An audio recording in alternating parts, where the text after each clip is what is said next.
Thanks for choosing this free Anfield Index podcast. If you'd prefer to listen to this or any of our other shows without adverts, then now's the time to check out Anfield Index Pro. With AI Pro, you can supercharge your entire listening experience. You'll not only get all of our podcasts without the ads, but you'll have them far faster with our quick publish feature available exclusively for subscribers.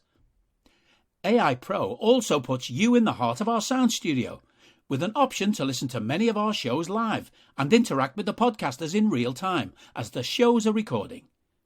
Upgrading couldn't be easier. AI Pro is available on all popular podcast platforms, and we have our own apps for Apple and Android. Just head on over to AnfieldIndexPro.com and get started today. Hello and welcome to Pro Plus on Anfield Index Pro. Dave Hendrick joined once again by Mr. Grizz Khan. How are you? I'm feeling much better. Thank you very much for asking, and also helps that Liverpool are feeling much better as well. So, yeah, all in all, yes, good stuff. Yes, they are feeling much better. Mm-hmm. And I think, because I saw some of your tweets on Saturday after the Brighton game, and I think they summed up what a lot of us were feeling. We'll start with the misery and we'll work ourselves towards the joy. Liverpool trounced by Brighton at the weekend, 3-0. Mm-hmm. But let's be fair, Grizz, this could have been 5, it could have been 6. That's about as bad as I can remember a Liverpool team playing under Jurgen Klopp. It's probably the worst performance since we got hammered by Stoke 6-1 under Brendan Rodgers. Yeah, look, sometimes you tweet stuff straight after a game and, you know, you can go over the top with your reactions. Either way, you can be extremely positive and people thinking, what on earth are you being so positive for? You can be extremely negative. But I think the majority of the fan base, whatever they said after Brighton was very true and relevant. I actually, on the way back from the game, I actually said that is the worst coached performance I've seen under Jurgen Klopp. And I thought to myself, I might get a barrage of abuse by saying that. So I tried to think back, and I stand by it, Dave. Yeah. I stand by it. I actually think sometimes you need to put away, or you need to ignore all of the context in terms of, you know, the ownership, the injuries, the players playing out of position. Those 11 players or whoever were involved, 14 players or whatever the amount of players that were involved, including the subs, should no way have put in a performance like that. And you're absolutely spot on. 3-0 was such a flattering scoreline. It was the worst coached performance I've ever seen under Jurgen Klopp in his tenure at Liverpool, and that was bad. Well, I can't really relate to going over the top. Been a very measured person myself. Yeah. But no, I felt exactly the same. And do you know what it is? We're old enough to remember previous managers and the end of their tenure. You know, we're old enough to remember Kenny first time around and how it felt like things had become a slog. Obviously, Souness was never good. Roy Evans brought a lot of fun. We played some wonderful football, but we never quite got over the line. We only won 2 trophies in the entirety of the 90s. I spoke about this in the Daily Red yesterday. We're old enough to remember what a slog the 90s were. We're old enough to remember going to school, going to work, and basically being bullied by our Man United supporting friends because their team were dominant and we were not. We're old enough to remember Houllier and the greatness he brought to the club, and he put us back on the map in terms of Europe. He won trophies. But by the end, it was stale and you felt like it was time to go. It was the same at Rafa. That last season, Rafa just didn't have that same spark, mostly because he'd been at war with the owners for nigh on 2 years at that point. Rodgers wasn't good enough. Kenny, the second time around, wasn't good enough. With Jurgen, he brought us right the way to that mountaintop. We conquered everything. And it has felt like we were moving down. Last season we started to climb back up, and this season we've almost fallen off. So I think you did have to ask yourself internally, can Jurgen fix this? I think you have to be honest with yourself and say, this man, we all adore him. Like, there's no Liverpool fan that doesn't love Klopp. If they don't, I don't know what to say to them. Like, if you don't love this fella, I really don't know what to say to you. Yes, he does things that infuriates me, but I absolutely adore him. But at the same time, I had to sit down and think, is this the end of him? Are we coming towards the end of him? Because he stood on the sideline. His team are getting completely dominated by a group of players that cost a fraction what his team cost. The Brighton team, all of those players look like they're in areas that they should be in, and they're all doing things that they're comfortable doing. And there's a style of play, and it's very attractive, and it's very focused and measured. And we look like a bunch of lads that Jurgen had literally picked out of the stands and said, listen, we're a bit short today. Can you go on and just run around for a while? I don't want to disrespect Jurgen, but we look like a team that Frank Lampard might have sent out there. And he didn't seem to have any way to fix things, stood on the sideline. And I did think, is this the end game? Like, can he turn it around? Now, it's a fleeting thought, but I think it has to go through your head, because if not, I'm afraid you're suffering from a bit of blind faith, in my view.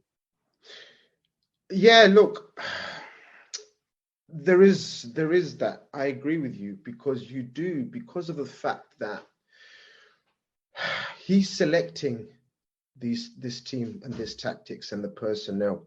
He's the one who's bringing out the same players, the same formation, after having pretty much, how long did he have in the World Cup? Pretty much a month. Well, we went to Dubai for a fortnight, didn't we? So yeah, we've had a training camp, and it was very, very well documented that this would be a chance to regroup and speak on things tactically.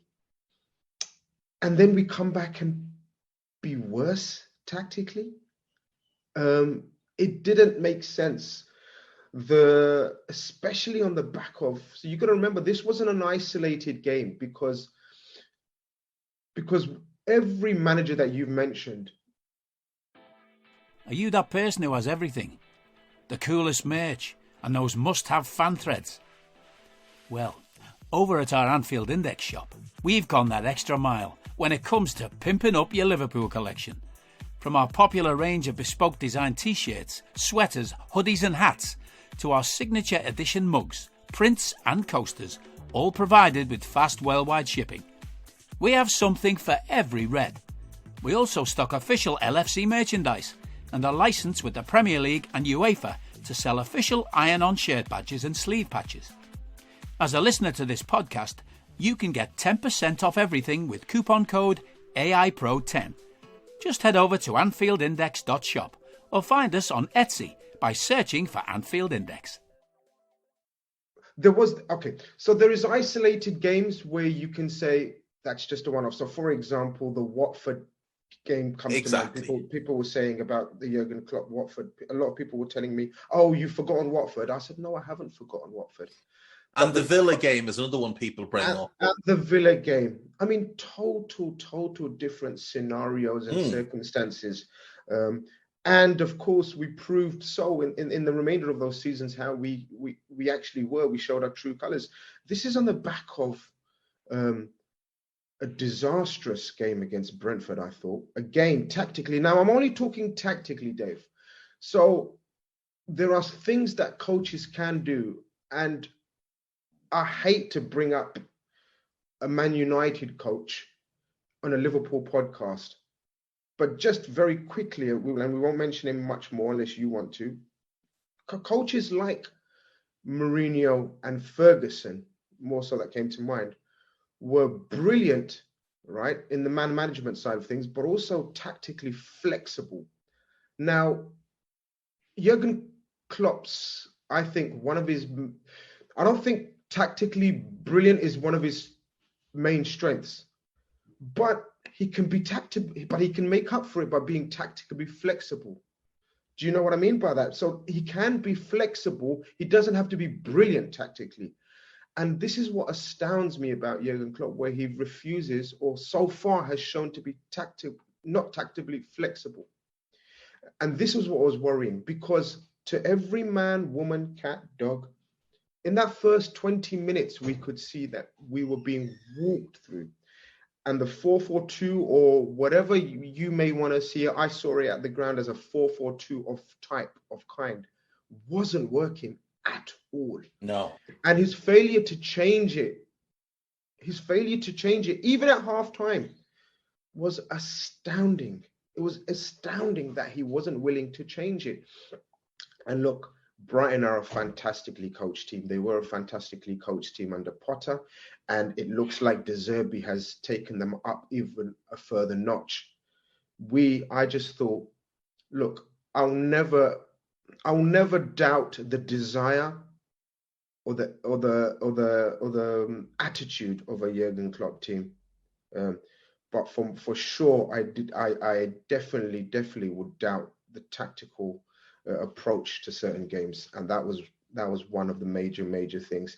And look, as you said, Jurgen Klopp is our king. He absolutely is, and I still adamant that he is the one for me to guide us through to the Liverpool 2.0 or Jurgen Klopp 2.0.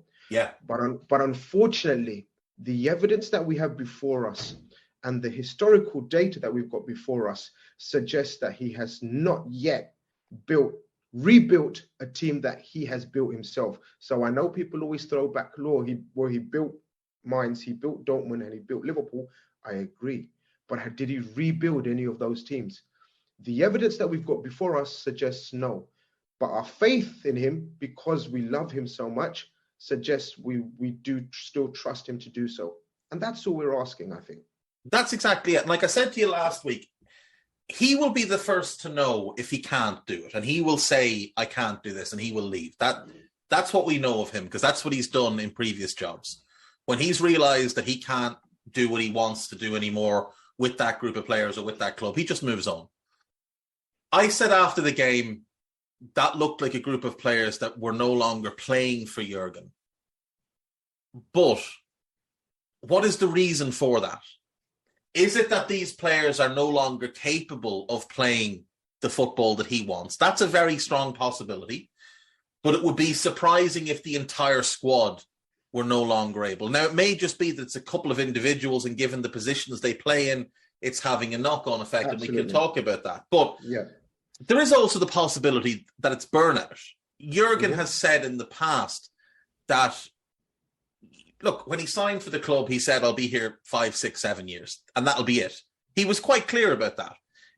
Him signing the contract extension to stay on till 2026 will bring him to 10 years at Liverpool. That's a long time to be at any one club. It's a long time to be at any job in any field, but especially when you throw so much of yourself into the job as Jurgen does. So it could be that the players are burnt out. It could be that Jurgen's burnt out. It could be a combination of both. But I have a piece up on AnfieldIndex.com today. A little bit of a clickbaity headline, I'll admit. It's Jurgen, it's time to say goodbye. And it's not time for him to say goodbye to the club. I think it's time for him to say goodbye to some of these players. And I thought it was interesting that he made the comment about being loyal but not too loyal in his most recent press conference. But I do find reports of, and his own comments about wanting Firmino to stay, to be a little bit counterintuitive to that idea, because I love Bobby. I love Bobby more than most.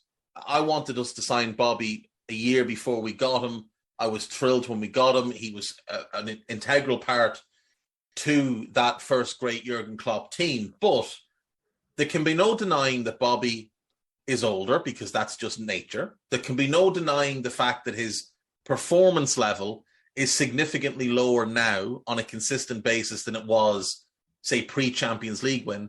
And there can be no denying that he gets injured a lot more now. So Bobby is one of those players. He's one of 4 that Jurgen inherited. Bobby, Milner, Henderson, and Gomez. They're the 4 he inherited.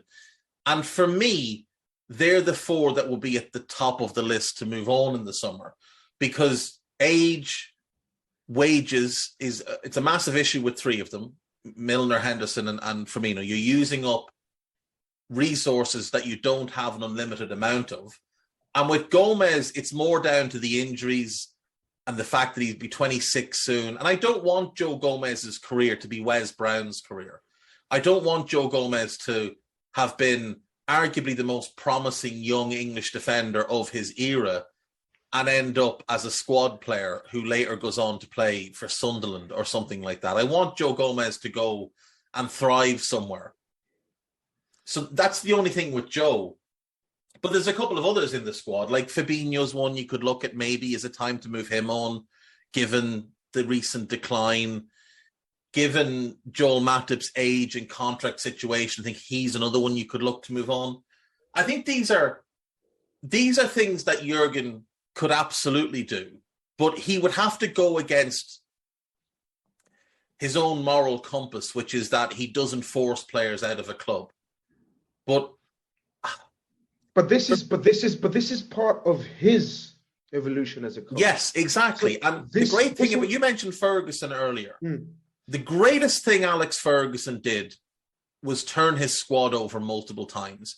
He built 3, you could argue 4 great teams at Manchester United. Definitely 3. There was the first team that won the league titles. There was the second team that went on to win the treble. And then there's the third team, which is the Cristiano team that won 3 league titles in a row and the European Cup. He did that by doing a couple of different things. When things would go stale, and for them, stale was generally finishing third, he would get rid of influential players. So be it Mark Hughes, Paul Ince, Brian Robson, Steve Bruce, Gary Pallister. He moved them on, Andrei Kanchelskis, before they were actually fit. Robson, you could argue, was finished, but the rest of them still had something to offer. Later on, he would move on Keane. He would move on Van Nistelrooy. You know, he got rid of big-time influential players when he felt that the benefit to the squad was addition by subtraction. Take away this one person, give everybody else a jolt to know that they're not safe, and spark a renewed vigor, and then add pieces to that, add youth, add enthusiasm, add more talent, more technique. The other thing he would do is he'd turn over his coaching staff. And he went through Brian Kidd. I think he had Jim Smith for a while. He had Steve McLaren. He had Rene Muhlenstein. He had Carlos Queiroz. He had Queiroz a second time. Like, I'm not saying he should get rid of Pep Linders. I'm just saying that maybe he should add somebody to the coaching staff, a new voice. Because maybe that's what the players need. But this is it. His fear of being labeled too loyal. I mean, it should be like would anyone label Ferguson as disloyal? No, he just had a ruthless, calculating side to him. Like all of those players, all of those coaches, I should say, you mentioned, would still speak very highly of Ferguson and how protective he was whilst they were working for him or under him. And same with Jurgen. Like you know, you're saying it's going to be 10 years if he completes his contract. Now, Buvac, Kravitzs, and Linders come to mind as the only coaches. Did he have the same team at Dortmund? Did he have Buvac and Kravitzs? Buvac and Kravitzs were at Dortmund as well. Yeah. So there you go. So they are the same voices. It's a continuation of the same voices and pretty much the same philosophies.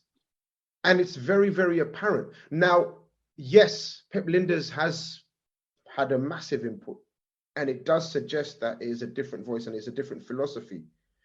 But maybe you're right. Maybe there needs to be another voice, a different voice. And I think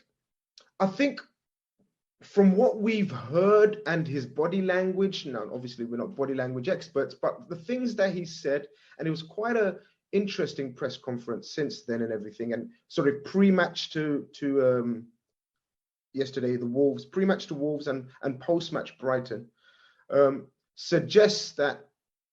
Hello, I'm here to annoy you.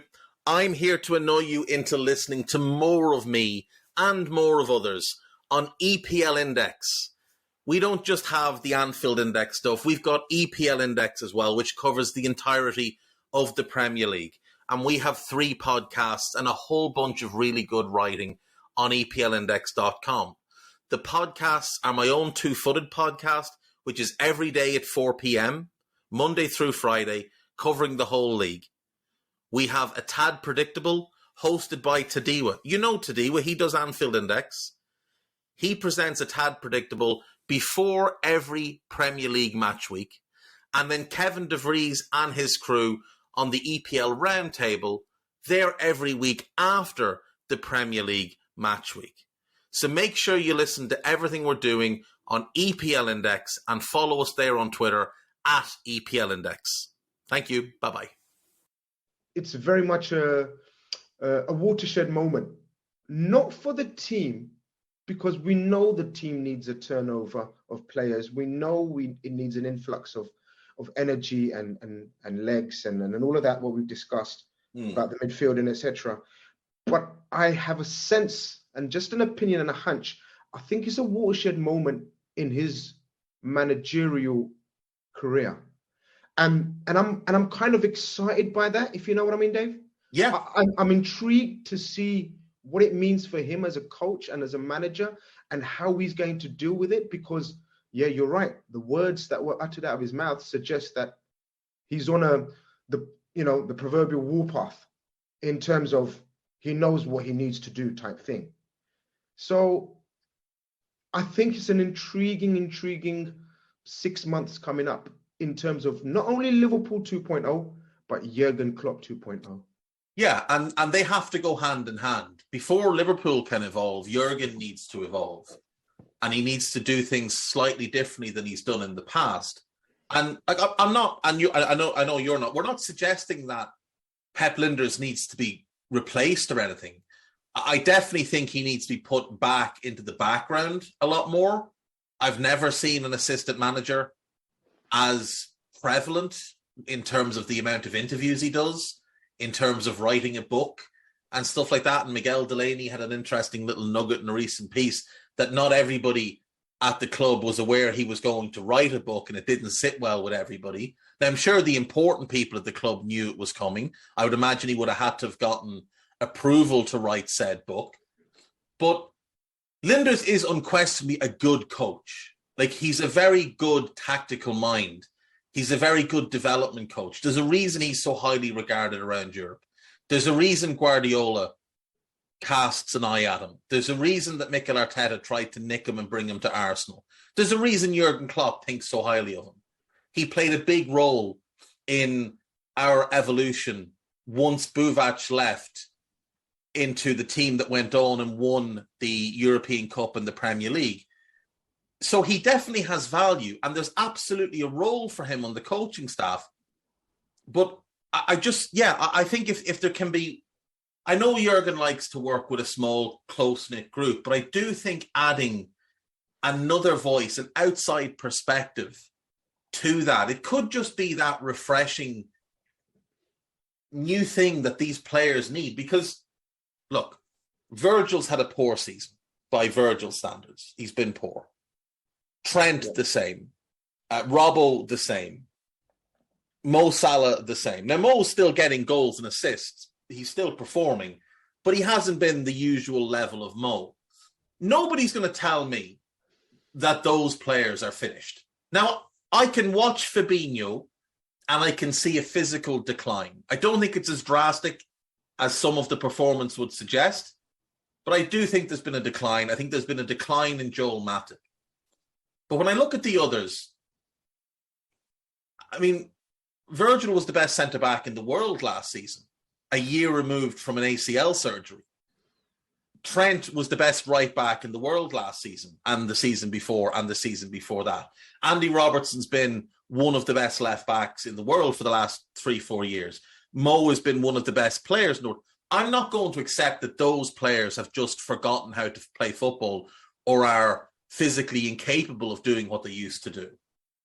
So for me, it just looks like they need something to reignite them. Maybe it's a change in shape. Maybe it's a change in style. Maybe it's a change in message. Maybe the change just needs to be that Jurgen becomes the one giving the message more often than filtering it through his coaching staff. Maybe that's all it is. Mm-hmm. Roy Keane has spoken before about how when things were going badly, Ferguson would appear on the training ground for about a week and every message would come through him. And the players would react to that because, well, if he's here to give us the message, if it's not coming through Brian Kidd or Carlos Queiroz or whoever, this is a message we need to take on board. This is more serious. Something needs to change here. He's considering something drastic if he's come down here. And maybe that's what Jurgen needs to do. Now, Jurgen, I think, spends more time on the training ground than Ferguson did. Ferguson tended to trust his coaches until he felt he couldn't anymore. But maybe Jurgen just needs to take a bit more control. And we've all heard about Michael Edwards leaving, Julian Ward is leaving. We know there's been some chaos on the medical side with different people in and out. And I do wonder if maybe Jurgen has taken on a little bit too much in terms of the overall running of the club, the overall running of the team. And that has taken him away a little bit too far from the coaching of the actual players. And I wonder if he needs to shift back to that. Now, there are rumours that we're on the hunt for a new sporting director. And if that person comes in with the same level of control and power and input that Michael Edwards had,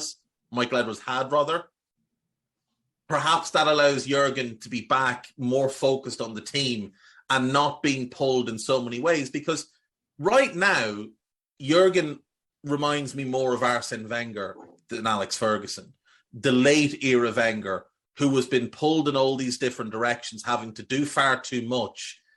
And it's what cost them the stature that they had. I mean, they went unbeaten then fell off. That's the exact comparison I made just before me and you stopped talking on Twitter. In 2017-18, I think, I compared him to Arsene Wenger, and there was shock horror amongst many. How on earth have you compared him to Arsene Wenger? Well, now you see it. The comparison is there. He's far more influential in the overall runnings of the club. He's far less influential on the tactics of the team, and I don't mean he's got no say, and I don't mean Pep Lijnders is running the team. I've just said far less influential or far less active role. And I agree with you. Sometimes you do need the man that you moved for or you transferred to that team for, your motivation, your leader, your inspiration for joining Liverpool, which absolutely was Jurgen Klopp for 95% of this team. You speak about the 4 players that he's inherited, and lo and behold, you're absolutely spot on. They're the 4 players that he's struggling to let go. Because I agree again, despite my love for Bobby Firmino, it's intriguing again, and it's kind of worrying that he's doing the same thing that he'd done with Henderson. Again, with Joe Gomez, your comparison to Wes Brown was brilliant. That's such a brilliant comparison. I'm going to steal it and tweet it before you tweet it, and get all the likes. But that's a brilliant example. And again, we know the Milner and Henderson scenario situation. There are rumors, call it what you want, that Milner was shocked to even be offered another contract. He thought himself that his time was up. And we know the Henderson scenario, that with a 4-year deal where Jurgen Klopp sort of went to the board and said, I want my captain to stay, which I can understand from a footballing culture, keeping the culture going point of view, because they're influential and they're heavily influential. And yes, creating a footballing culture shouldn't be underappreciated, and they've done a magnificent job on that. But he's played far too much football on the pitch, and that is the worrying side. Henderson has been far too prominent in his team selections, And that is the issue. Again, Bobby Firmino, so injury prone now, so unreliable, even though he's been fantastic at the start of the season. In fact, he carried the attack. If we remember I think his stats, I'm not sure if they're still the best, but he started off like Bobby does when he's had a nice rest. But again, are we really doing this again and giving him another 2-year deal as opposed to just maybe giving him another contract extension while Nunes settles in, while Diaz and Jota maybe regain full fitness, if you know what I mean, and simultaneously giving Carvalho and Nunes time to settle into the attack and how we operate. But these things are intriguing. That's all we can say. And as I said, he does need to, and I think he has. I think he's had a wake up call. Unfortunately, it's cost us this season in terms of it being a write off. But as long as there's no long-term damage done, because I still want him at the helm. Must make that clear. I still want him at the helm. I still want him to be taking us forward. It's just frustrating and very, very, very frustrating and sad to know that it's pretty much a write-off season. Because, let's face it, Arsenal are very much in the running to win this league, and that's going to hurt above anything else, because we're going to think, my God, we were so good, putting up 90 plus points, and yet here we've got an Arsene Wenger an Arteta team who by no means are on the level of Man City and Liverpool, yet they've got a very good chance of winning the league just because we've had an off season, and so have City. That's the thing. And, we talk about writing off a season in the middle of the primes of Alisson, Virgil, Thiago, Mo Salah.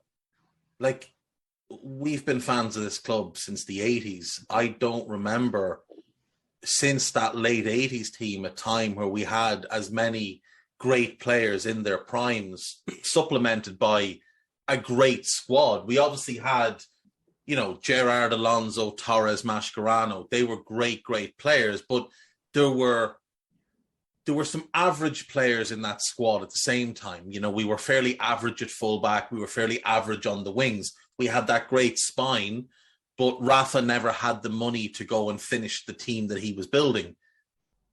It feels like such a waste. And you're right. I mean, like this Arsenal team, like, let's be really honest. They're doing very, very well. And you're right. They may well win the league. I still think City will get it right and will go on to win the league. But this Arsenal team, if we compare them to us, Ramsdale's not as good as Ali. Nobody would take Ben White over Trent. Nobody would take Zinchenko over Robbo. Ibu and Virgil, for me, are levels clear of Saliba and Gabriel. I think Thomas Partey is comparable to Fabinho at his best. He's a better player now than Fabinho. Odegaard is clearly a better player than Henderson.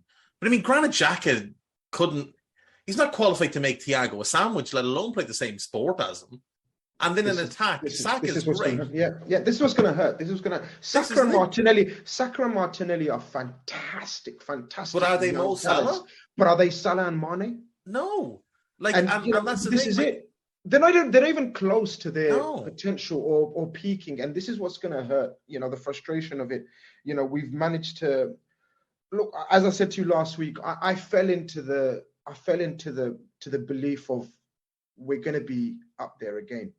I didn't foresee it. And I'm not sure many did foresee this amount of fall off. Like I expected maybe not to be on the levels of last season, but this fall off has been so drastic and disappointing. And what hurts me, Dave, it can be slowed down if we are set up tactically different. I'm not saying that we could be much different, but surely we can be given. Like, for example, before the World Cup was our best phase, where we did change it up tactically. Yeah, we did become a bit more secure, and then we managed to sort of totally abandon it. But I guess again, maybe that's because our attackers got injured. So there is a bit of leeway for him because the midfielders came back to fitness. Ox, Naby, Thiago, everyone became available in midfield. And then obviously we lost our attack. So there is some scope for giving him a bit of leeway, but as bad as the performances we've shown, no, it doesn't equate. No, it doesn't. And that's the thing. Like we had that horrendous performance against Brentford that you mentioned earlier. We were pretty shocking against Wolves in the first leg. Awful. Sorry, the first game. Awful. And Don't forget Leicester. Don't forget Leicester. Leicester was appalling, genuinely appalling. And I don't think we were great against Villa. I think Villa wasted a couple of really good chances. John McGinn had that chance where he tried to head a ball that was practically rolling along the floor. We haven't been good. We weren't great against City in the cup game when we came back from the World Cup break either. So we came into Brighton on a run of really bad performances, and you were thinking, right, this is Jurgen Klopp. The difference between, so you mentioned earlier about a Klopp and one-off games. So like the Watford game, the Villa game, they were one-off games in which Klopp very quickly got things rectified.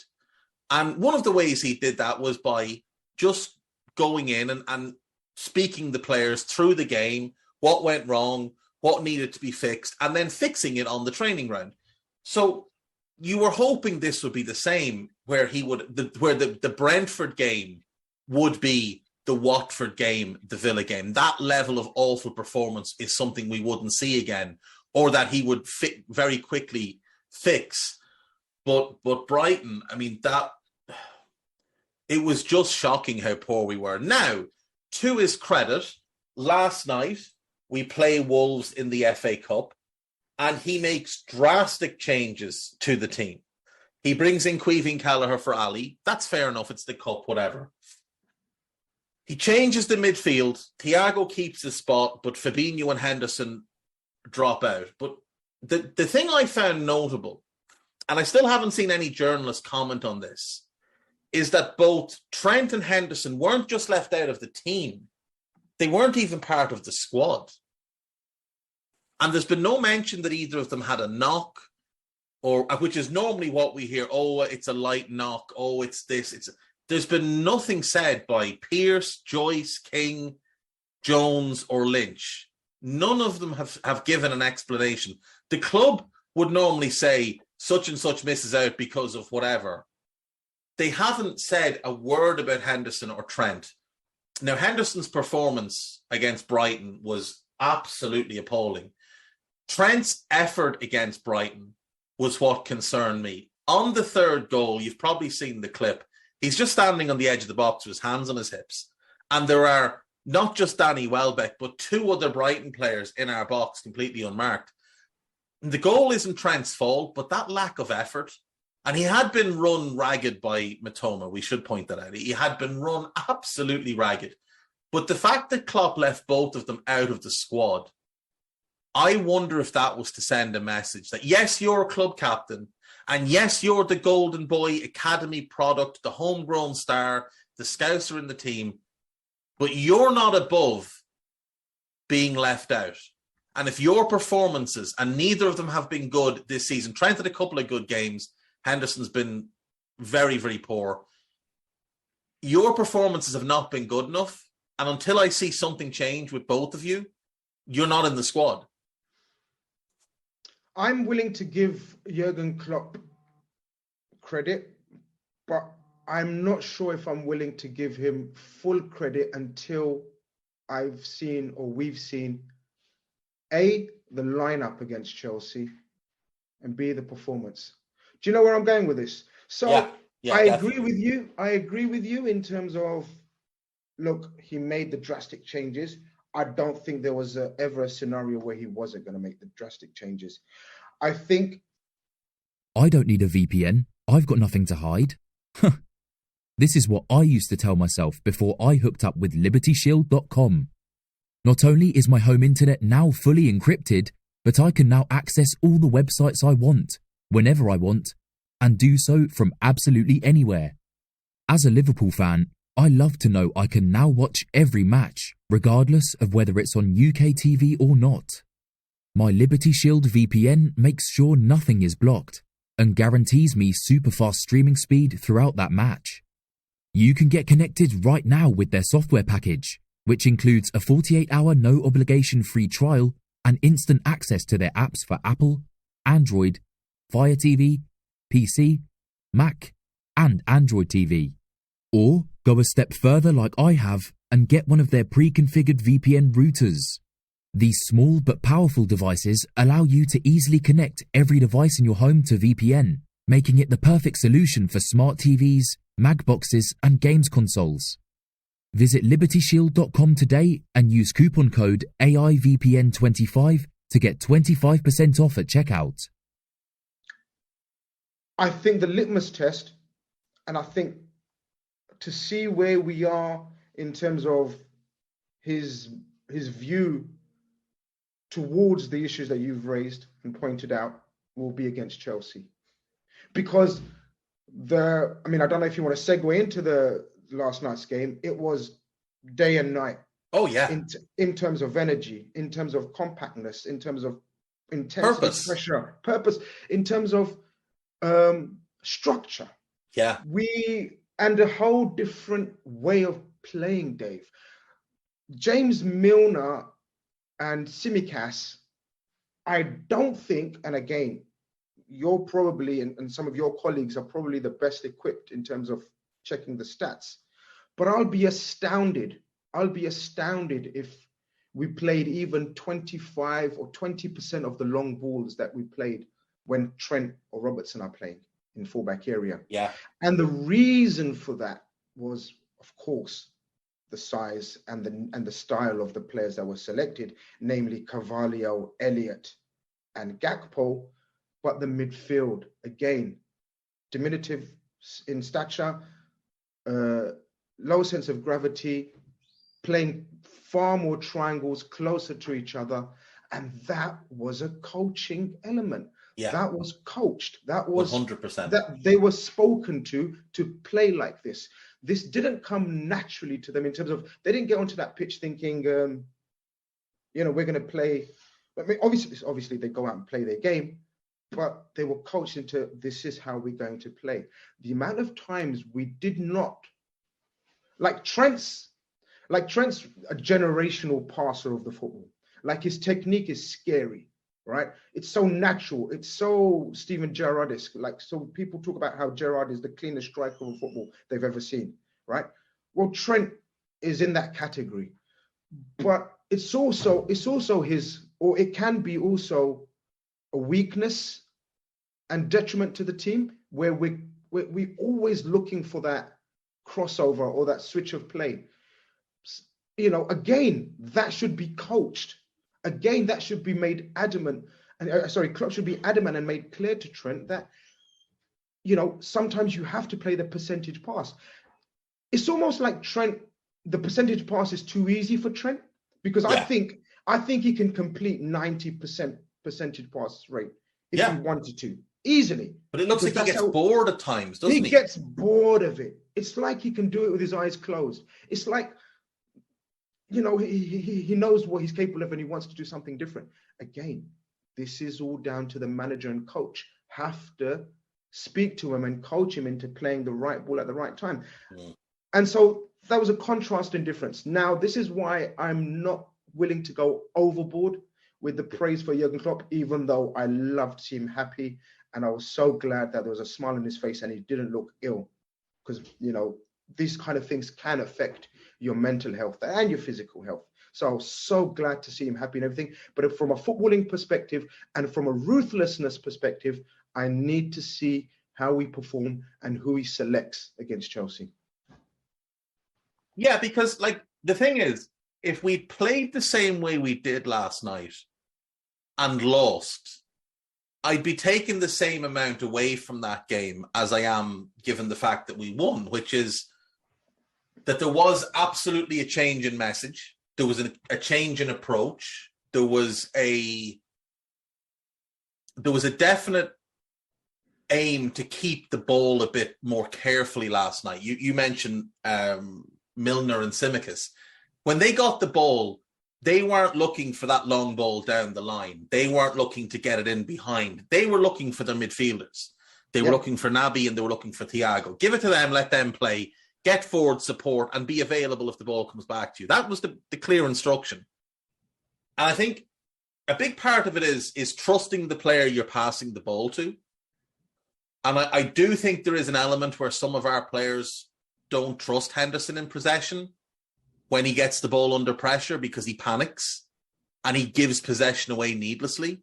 Whereas with Naby, with Thiago, even with young Basetic, who, Jesus, 18 years of age, takes the ball under pressure. He's Cruyff turning out of traps and just very calm, very composed. Like, when you have players of that technical level, and I think when Naby plays that right-sided role with Trent at right back, I think Trent is far more comfortable just giving the simple ball.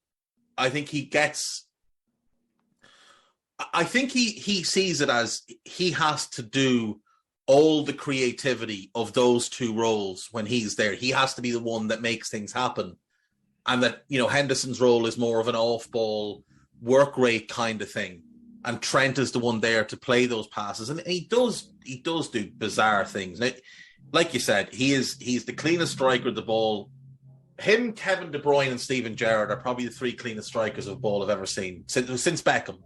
Beckham could strike a ball as well as anybody.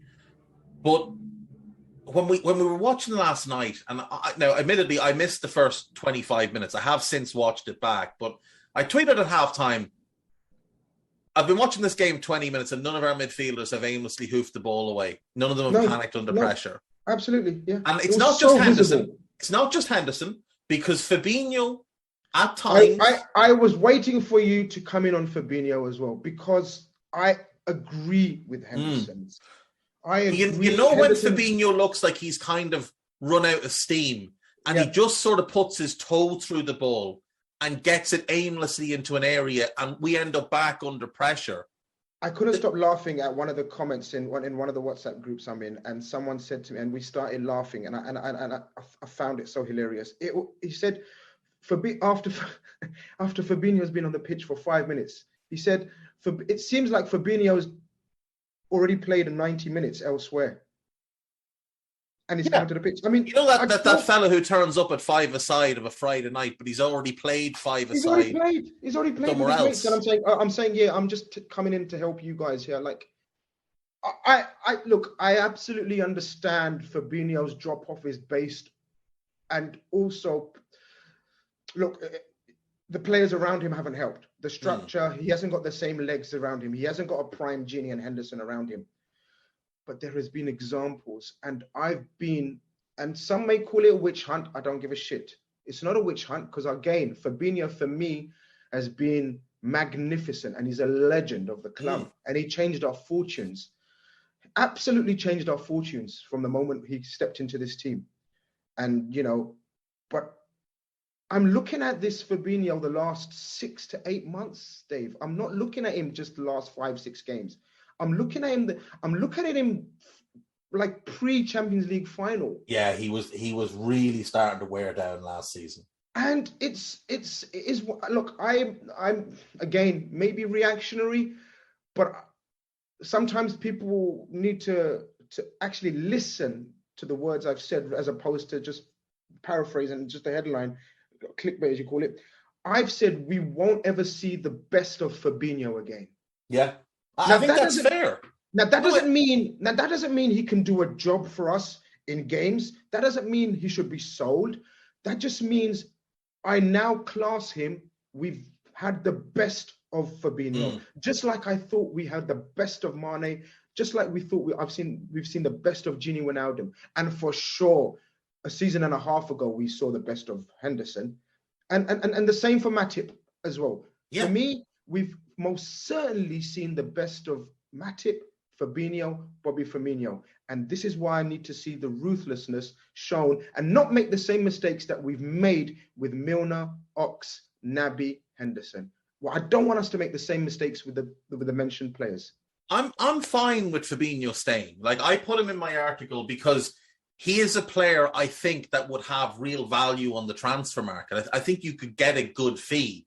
Yeah. I think you could get a fee with which you could buy his replacement. And that was basically my thinking with Matip as well.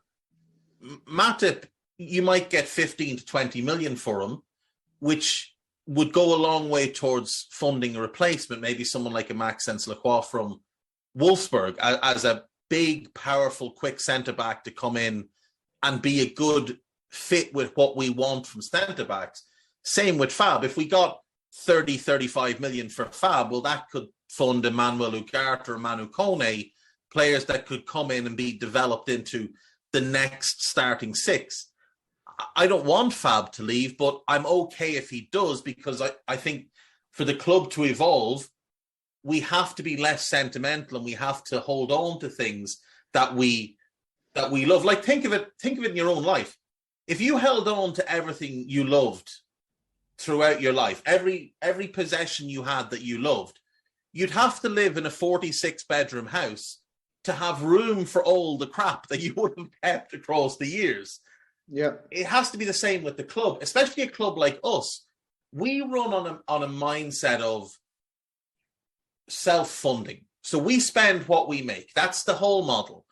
And it's what we make from TV revenue, from winning competitions, from selling players and selling shirts and all the rest of that good stuff. We can't do that if we're keeping players until they hold no value. Now, Sadio Mane probably would have fetched us a fee in the region of 70 to 80 million if we'd sold him in the summer of 2020 after winning the league, when Sadio had been, for my money, the best player in the league that season. We might have even touched 100 million because he was only 27 at the time. And if you look at the fee that Hazard had gone for, I think he would have gone for something similar.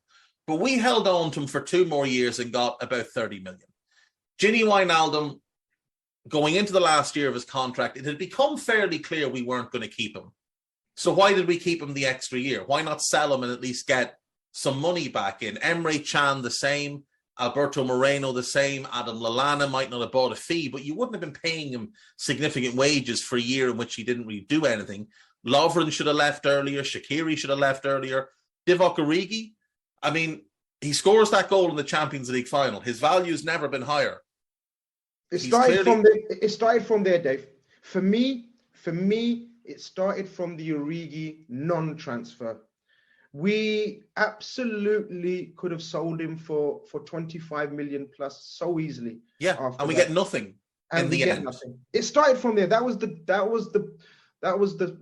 start of the bad non-sales. I mean, I know we glorify our good sales, but we've had a lot of missteps. And you mentioned the two earlier on, Naby and Ox.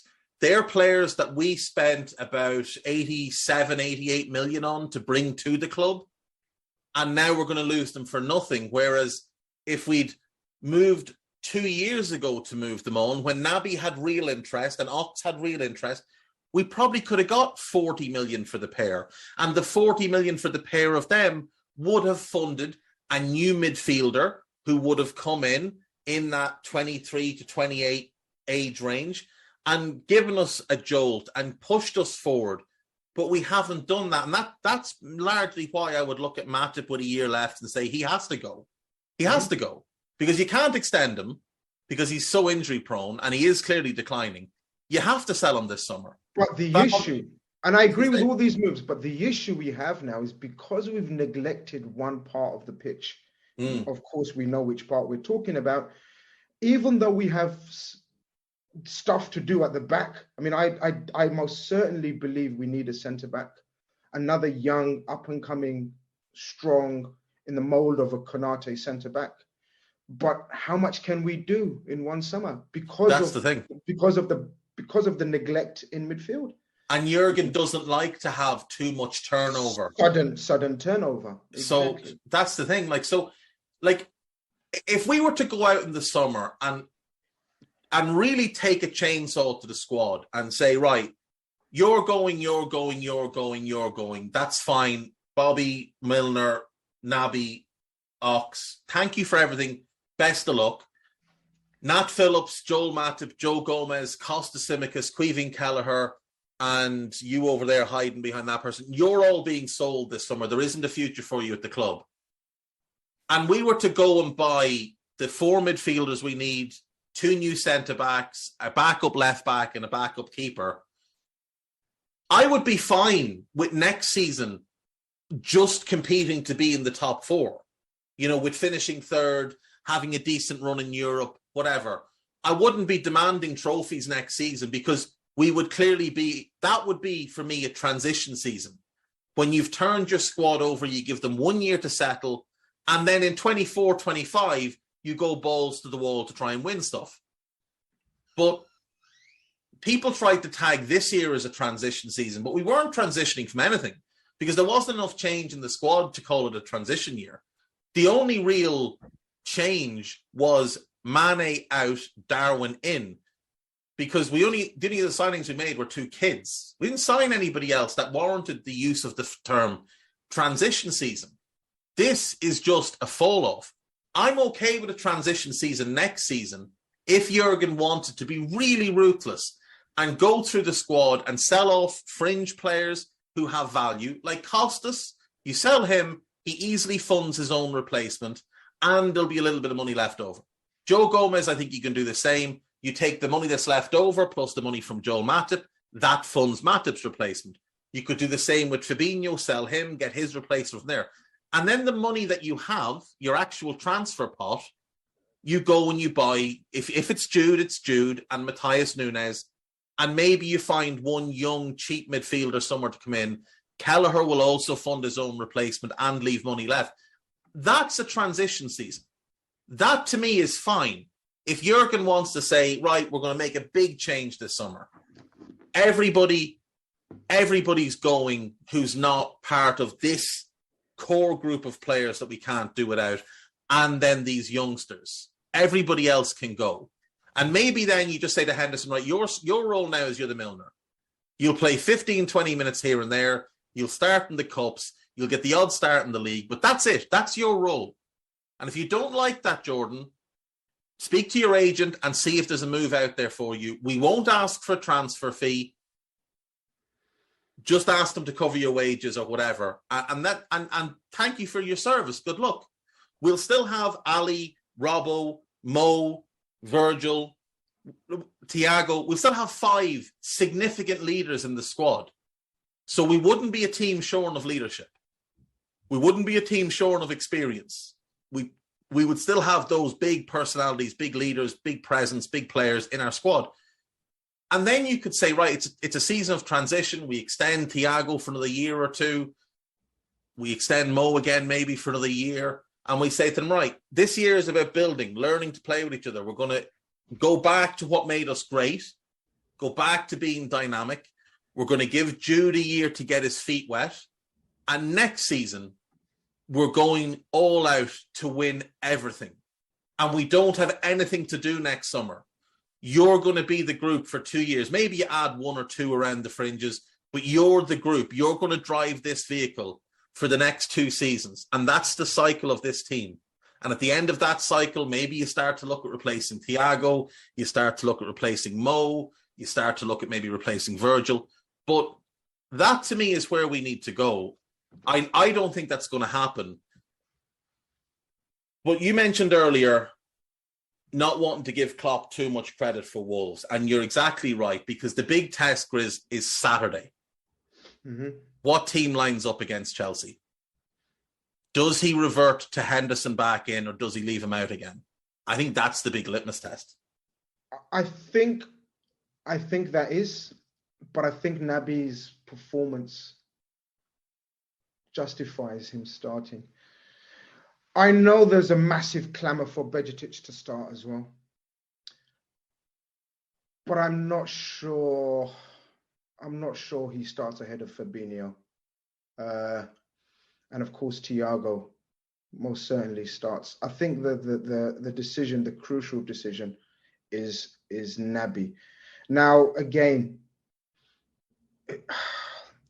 I just don't think Naby and Jurgen Klopp are best buddies, and that's a major issue. And this is what needs to be put aside maybe for the betterment of the team until the end of the season. Because there's no doubt, Naby is in far, far better form than Jordan Henderson. And the chemistry with him and Thiago is far, far better than a Henderson and Thiago. But again, how does Naby play on that right side with Trent coming back in? Because for sure, Trent will come back into that team.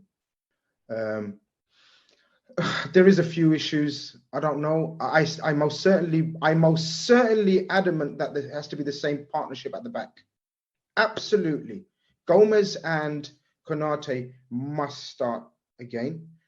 And then up front, I don't know about you, Dave. I don't know. Gakpo, I'm not judging him. I'm not ready to cast a total judgment on him just based on Liverpool and his signing and in his performances in the last, because that's totally stupid to do that. But against Chelsea, we're gonna need him to show far more. Nunes will be back. Salah will go to the right. I'd play Darwin on the left and I'd leave Gakpo in the middle against Chelsea, because Chelsea centre-backs, like Thiago Silva's quite slow.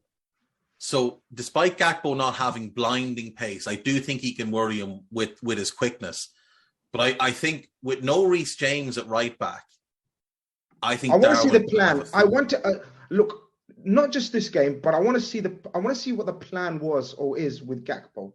In terms of the coaches and Klopp and what they're thinking, because I'm in agreement with you in terms of if he's going to be developed as our new Bobby, so to speak, he's got to show so much more. Yeah, he's got to show so much more. He does. And that's my worry. I'm not sure if I'm seeing the same vision as them, if they're seeing that as a vision. Again, I think he's a guy that we're going to look back pretty much like, do you remember when we used to see Stan Collymore goals? Yeah. And you think to yourself, woohoo, what left foot, right foot, outside of the box, stunning goals. But then you watch the whole 90 minutes and you think, do more. Yeah. Where are you? Do more. And he doesn't do more. This is my only worry about Gakpo. But look, it's early days. I don't want to be sort of, opinions are there to be changed. Yeah, he's come into the team at a bad time. He came in for the Wolves game. We were awful as a team. He came into Brighton. We were awful as a team. Last night's approach was a little bit different to the normal approach. And, without Trent there, without Mo there, without Darwin there, there's not the same level of creativity and pace around him that I think he'll have. Yeah, but he does. He himself needs to show a bit more.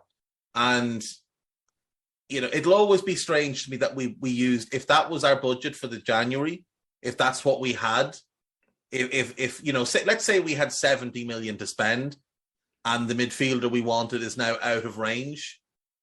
Well, it's just odd to me that we went and we bought him instead of buying the midfielder. But look, Jurgen made the decision in conjunction with Julian Ward and whoever else is advising. And they will live or die with it, because it's a big output for a player, and it's on them to make it work. They have had, I'm sure they've had a clear vision of what they want, and I do wonder if maybe their vision is Mo and Diaz wide with Gakpo just off Darwin, but that doesn't really sit with then an approach of Bellingham and Nunes in the summer, because you can't play them two as a two with that four in front of them, because you've got no defensive presence. You've got nobody to sit and hold the midfield. So I'm curious to see how it works out. I do think, Gakpo and Jota as the backup two to Mo, Darwin and Diaz. I think that is strong, as long as we figure out how to use Gakpo. But like you said, we'll have to wait and see. No, absolutely. Right. We are out of time for today. Let people know where they can find you, what you've got coming up, and and what you're looking forward to. Yeah, looking forward to this Chelsea game. I've got a brilliant preview lined up, guys. Chelsea game on Football Carnage with a very good Chelsea fan, Matisse. You hopefully, well, you may know him from the Big Six. He's one of the more sensible Chelsea fans, let's just say. So yeah, I've got a good preview coming out, and just go check out Football Carnage, guys, for more takes, hot takes, wild takes, sensible takes, stupid takes, takes nevertheless. Takes nevertheless. That's what it's all about. That's what we do here. That's basically it.